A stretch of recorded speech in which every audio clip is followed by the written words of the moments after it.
সুরমা বিধানসভা কেন্দ্রে ভারতীয় জনতা পার্টির মহিলা মোর্চার উদ্যোগে একদিকে মরাছড়া কমিউনিটি হলে একদিবসীয় কর্মশালার আয়োজন করা হয়। সুরমা মণ্ডলের উদ্যোগে এদিনের এই কর্মশালা জানা গেছে। এদিনের এই কর্মশালাটির উদ্বোধন করেছেন সুরমা বিধানসভা কেন্দ্রের বিধায়িকা স্বপ্না দাস পাল। তাছাড়া কর্মশালায় উপস্থিত ছিলেন বিধায়ক সহ মহিলা মণ্ডল সভানেত্রী সত্যাবতী দাস সহ অন্যান্যরা। কর্মশালার পর বিকেলে একটি বিশাল মহিলা মোর্চার পক্ষ থেকে কমিউনিটি হল থেকে মরাছড়া বাজার এলাকায় একটি পথসভার আয়োজন করা হয়। কর্মশালায় সুরমা বিধানসভা কেন্দ্রের বিধায়িকা স্বপ্না দাস পাল বলেন যে 2014 ইংরেজি সাল থেকে ভারতের প্রধানমন্ত্রী নরেন্দ্র মোদী দায়িত্বে নেওয়ার পর মহিলা মোর্চার শক্তি বৃদ্ধি পেয়েছে। মাতৃশক্তিকে কিভাবে আরো এগিয়ে নেওয়া যায়, মহিলাদের এগিয়ে নিয়ে আসতে এ ধরনের কর্মসূচি প্রতিনিয়ত চলবে।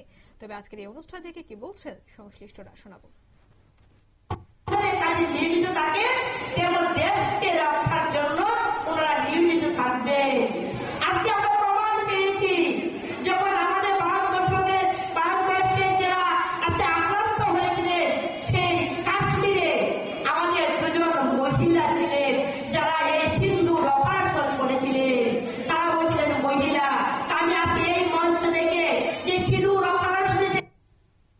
আপনারা শুনলেন বিধায়িকার বক্তব্য।